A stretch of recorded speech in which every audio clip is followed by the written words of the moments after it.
وہ ان سے کیا چاہتے ہیں؟ وہ انہیں یاد دلاتے ہیں کہ اللہ نے انہیں ایک باوقار رتبہ دیا ہے، وہ امت کی امامت کرتے ہیں تو ان کی ذمہ داری بھی زیادہ ہے۔ وہ گزارش کرتے ہیں کہ اس غیر مہذب اور غیر شرعی کام کے خلاف وہ بھی ایک قدم آگے بڑھیں، اور ان آستین کے سانپوں کو جو ان کے بقول علماء کا نام استعمال کر رہے ہیں خود سے الگ کریں۔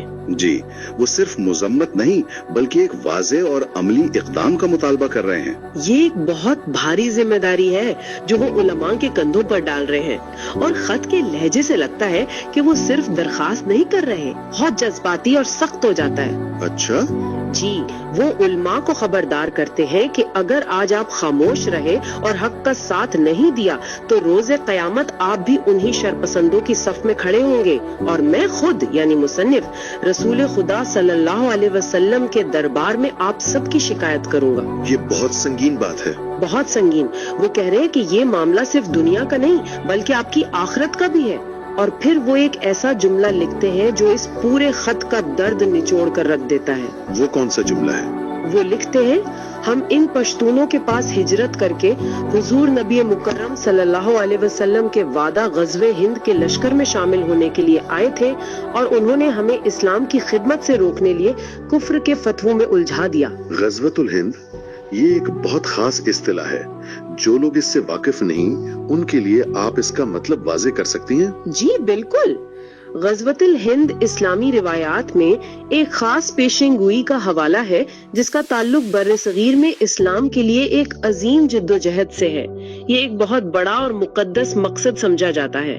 تو مصنف یہ کہہ رہے ہیں کہ ہم تو ایک عظیم مقصد کے لیے یہاں آئے تھے۔ جی، کہ ہم ایک تاریخی مشن کا حصہ بننے آئے تھے، لیکن یہاں کے کچھ لوگوں نے ہمیں اسلام کی خدمت کے وسیع میدان سے ہٹا کر کفر اور اسلام کے مقامی تنگ نظر جھگڑوں میں الجھا کر بے بس کر دیا ہے۔ یہ تو ایک خواب کے ٹوٹنے کی کہانی ہے۔ بالکل، ایک بڑے مقصد کی راہ میں چھوٹی ذہنیتوں کے کھڑے کیے گئے روڑوں کا شکوہ ہے۔ تو اس پوری تحریر سے جو تصویر ابھرتی ہے وہ بہت ہی بھیانک ہے۔ ایک ایسی صورتحال جہاں ایک جھوٹ سے شروع ہونے والی کہانی تشدد، مقدس مقامات کی بے حرمتی اور پھر سچائی کے ہر پیمانے کو مسترد کرنے تک پہنچ جاتی ہے، اور آخر میں یہ ساری ذمہ داری معاشرے کے مذہبی رہنماؤں پر ڈال دی جاتی ہے کہ اب یہ ان کا فرض ہے کہ وہ آگے بڑھیں، حق اور باطل میں فرق واضح کریں اور معاشرے کو اس آگ سے نکالیں۔ مصنف کا ماننا ہے کہ اس موقع پر خاموشی اختیار کرنا اس فتنے کو مزید ہوا دینے کے مترادف ہے۔ جی، اس لیے اب بولنا اور ایک واضح موقف اختیار کرنا ناگزیر ہو چکا ہے تاکہ مردان کا ماحول جو ان کے بقول امن اور بھائی چارے کا گہوارہ تھا دوبارہ ویسا ہی بن سکے۔ یہ تحریر اپنے پیچھے ایک بہت گہرا اور پریشان کن سوال چھوڑ جاتی ہے۔